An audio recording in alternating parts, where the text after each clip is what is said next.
Hello friends, welcome back to my channel Kajal की रसोई। आज मैं शेयर करूंगी बहुत ही स्वादिष्ट और लाजवाब अचारी भिंडी की रेसिपी। भिंडी हम कई तरह से बनाते हैं, लेकिन इस तरह से बनाई गई भिंडी बहुत ही टेस्टी बनती है। इसका स्वाद बहुत ही चटपटा और मसालेदार होता है और इसे सभी बड़े शौक से खाते हैं। तो चलिए रेसिपी बनाना शुरू करते हैं। अचारी भिंडी बनाने के लिए मैंने 250 ग्राम भिंडी को धोकर सुखाकर काट लिया है। प्याज एक बारीक कटा हुआ, टमाटर 2 बारीक कटे हुए, हरा धनिया 1 टेबलस्पून बारीक कटा हुआ। कुछ मसाले लिए हमने, नमक आधा चम्मच या स्वाद अनुसार, हल्दी पाउडर आधा चम्मच, लाल मिर्च पाउडर आधा चम्मच, अमचूर आधा चम्मच, गरम मसाला आधा चम्मच, सूखा धनिया पाउडर आधा चम्मच। कुछ अचारी मसाले लिए हैं हमने, सौंफ आधा चम्मच, मेथी दाना 1/4 स्पून, कलौंजी आधा चम्मच, हींग 1 पिंच, सरसों के दाने आधा चम्मच, 1 नींबू का रस, सरसों का तेल 2 टेबलस्पून। तो चलिए अचारी भिंडी बनाना शुरू करते हैं। अचारी भिंडी बनाने के लिए मैंने एक कढ़ाई में 1 टेबलस्पून सरसों का तेल डाल दिया है। हमारा तेल गरम हो गया है, इसमें से धुआं निकलने लगा है। अब मैं इसमें भिंडी डाल रही हूँ और इसे हम धीमी आंच पर 5 से 6 मिनट तक पका लेंगे।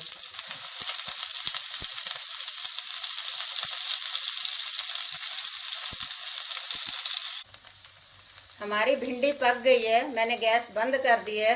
अब मैं इसे एक प्लेट में निकाल रही हूँ। मैंने उसी कढ़ाई में 1 टेबलस्पून सरसों का तेल डाल दिया है। तेल हमारा गर्म हो गया है। अब मैं इसमें राई डाल रही हूँ और हींग डाल रही हूँ।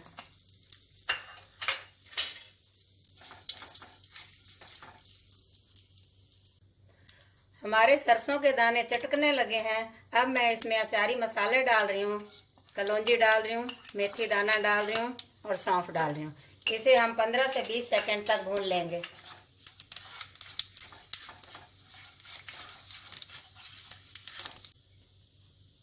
हमारे मसाले भुन गए हैं। अब मैं इसमें प्याज डाल रही हूँ। इसे हम 2 मिनट तक भून लेंगे।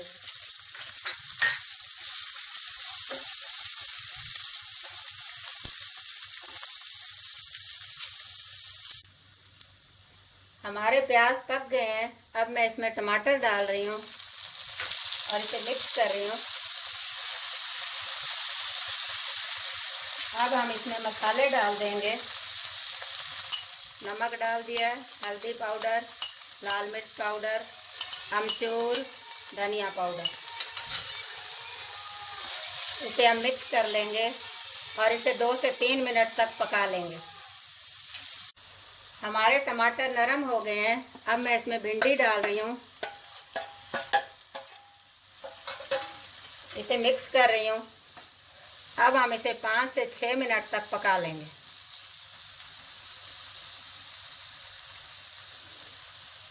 हमारी अचारी भिंडी बनकर तैयार हो गई है। अब मैं इसमें गरम मसाला डाल रही हूँ, नींबू का रस डाल रही हूँ, हरा धनिया डाल रही हूँ और इसे हम मिक्स कर लेंगे और 1 मिनट तक और पका लेंगे।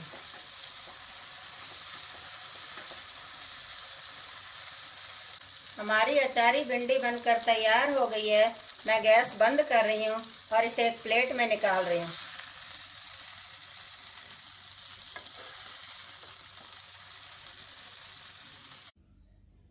हमारी बहुत ही स्वादिष्ट और चटपटी अचारी भिंडी बनकर तैयार हो गई है। मैंने इसे हरे धनिया के साथ गार्निश किया है। आप इसे रोटी, पराठा किसी के साथ भी खा सकते हैं। और जब भी आपके घर कोई मेहमान आए तो इस रेसिपी को ज़रूर बनाएं, उन्हें बहुत पसंद आएगी।